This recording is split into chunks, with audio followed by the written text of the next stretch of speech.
Hello everyone, আসসালামু আলাইকুম। Welcome back to my new another video. আশা করি সবাই ভালো আছেন। আমি আপনাদের দোয়াতে আলহামদুলিল্লাহ ভালো আছি। ভিডিওর ক্যাপশন দেখে আপনারা বুঝতেই পারছেন যে এটা কিসের ব্লগ। হ্যাঁ, এটা হচ্ছে আমার বান্ধবী প্লাস ফুপ্পি বকুলের বিয়ের হলুদের ব্লগ। ও সম্পর্কে আমার ফুপ্পি হয়, প্লাস হচ্ছে আমরা একই ক্লাসমেট, যার কারণেও আমার বান্ধবী। আজকে ওর বিয়ের হলুদ, তাই আমি সেজে গুজে রেডি হয়ে চলে যাচ্ছি ওর হলুদে।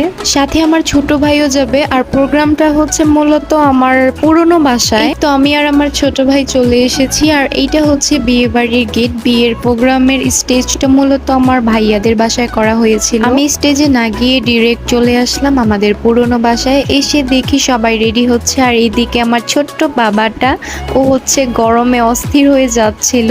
ওকে নিয়ে চলে আসলাম ভাবিদের ঘরে। এসে দেখি ভাবিরা রেডি হয়ে বসে আছে। প্রচন্ড গরম পড়েছিল, যার কারণে বেশি হাঁটাহাঁটি আর দৌড়াদৌড়ি একদমই ভালো লাগছিল না, তাই এখানে আমরা বসেছিলাম। সেখানে কিছুক্ষণ বসে থাকার পর আমরা ভাবলাম যে এখন স্টেজে যাওয়া যাক, তাই আমরা এখন স্টেজে চলে যাচ্ছি। বিয়ে বাড়িতে যে এরকম লাইটিং করে সাজায়, এটা আমার খুবই ভালো লাগে, কারণ এরকম করে সাজালে বিয়ে বাড়ি একটা ভাইব আসে। এখানেও সুন্দর করে রাস্তা থেকে বাড়ি পর্যন্ত সাজানো হয়েছিল। আর এইদিকে আমরা সবাই চলে যাচ্ছি স্টেজে গিয়ে তো আমরা টোটালি সারপ্রাইজড হয়ে গিয়েছিলাম, কারণ এখানে এসে দেখি বউকে স্টেজে উঠানো হয়েছিল, আর আমরা এদিকে ঘরে বসেছিলাম কিছুই জানি না। গিয়ে দেখি মোটামুটি সব মানুষ এই স্টেজে বসে আছে, আর আমরাও পেছনে একটা চেয়ার নিয়ে বসে পড়ি। সেদিন কিন্তু বকুলকে মাশাআল্লাহ অনেক সুন্দর লাগছিল এই হলুদের কোণে সেজে। সবাই মাশাআল্লাহ বলবেন। সবাই হলুদ দেওয়া শুরু করে দিয়েছিল, আর আমি এদিকে বসে বসে একটু ভিডিও ক্লিপ নিচ্ছিলাম আর ওদের সাথে একটু ফান করছিলাম বলতে বিভিন্ন কথা বলে ওদের সাথে মজা করছিলাম।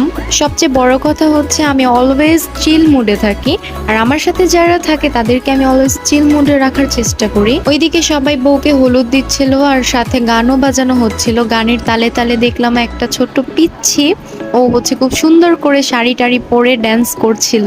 আসলে বিয়ে বাড়ির মজাই মনে হয় এরকম, ওদেরই এখন আসল মজা করার সময়। এনিওয়েজ, আমি এখানে সব দাদিদের সাথে বসেছিলাম, মানে হচ্ছে ওই বাসায় আমার সম্পর্কের যত দাদি আছে সবার সাথে আমি সেখানে বসেছিলাম। আর এই তো এটা হচ্ছে আমাদের হিরো, উনি সম্পর্কে আমার দাদা হয়, কিন্তু ওনার সাথে আমি অনেক ফান করি, আমি অনেক মজা করি ওনার সাথে। তারপরই দেখতে পেলাম এই কিউট বেবিটা হচ্ছে স্টেজে এসেছে। ও আমার ভাস্তি হয় সম্পর্কে, ও কিন্তু মাশাআল্লাহ অনেক কিউট, সবাই মাশাআল্লাহ বলবেন। এরপরে আমি চলে যাই স্টেজে বউকে হলুদ দেওয়ার জন্য, সাথে ওর সাথে একটু ভিডিও ক্লিপও নিচ্ছিলাম। দেন কিছুক্ষণ পর দেখলাম আমাদের যে ফ্রেন্ডসরা ছিল সেই ফ্রেন্ডরা সব এসেছে। ওদের আরো আগে আসার কথা ছিল, কিন্তু ওরা আস্তে আস্তে অনেক লেট করে ফেলেছে। তারপর আমার কাজিনও চলে এসেছিল সবার শেষে উমাইদ বাবাকে নিয়ে। ভাইয়ের আসতে একটু দেরি হয়েছিল, আবার ওর ছোট বাচ্চা, দ্যাটস ওয়াই ওর আসতে একটু লেট হয়ে গিয়েছে। আর ওইদিকে দেখতে পেলাম আমাদের ফ্রেন্ডরা সবাই খাওয়া দাওয়া করছে। দেন আমিও ওদের সাথে গিয়ে খাওয়া দাওয়া করতে জয়েন হই। আমাদের এইদিকে কিন্তু হলুদের প্রোগ্রামে খাওয়ার জন্য বিরিয়ানি করা হয়, আর এখানে বসে আমরা সবাই খাচ্ছিলাম। খাওয়া দাওয়া শেষে দেখতে পেলাম বউ ড্যান্স করা শুরু করে দিয়েছিল। আমাদের বউ কিন্তু খুব সুন্দর নাচ পারে আগে থেকেই। ওদের নাচ হওয়ার পর দেখলাম যে আমার কাজিন খাদিজাও ড্যান্স করা শুরু করে দিয়েছিল।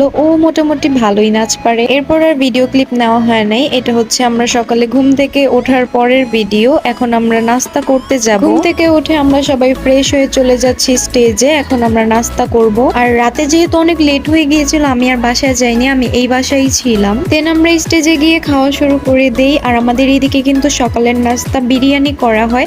কার এলাকায় কি নাস্তা করা হয় অবশ্যই কমেন্ট করে বলবেন। তো এভরিওয়ান, আজকের ভিডিওটি এই পর্যন্তই। সবাই ভালো থাকবেন, সুস্থ থাকবেন। Thanks for watching. টাটা, বাই বাই, আল্লাহ হাফেজ।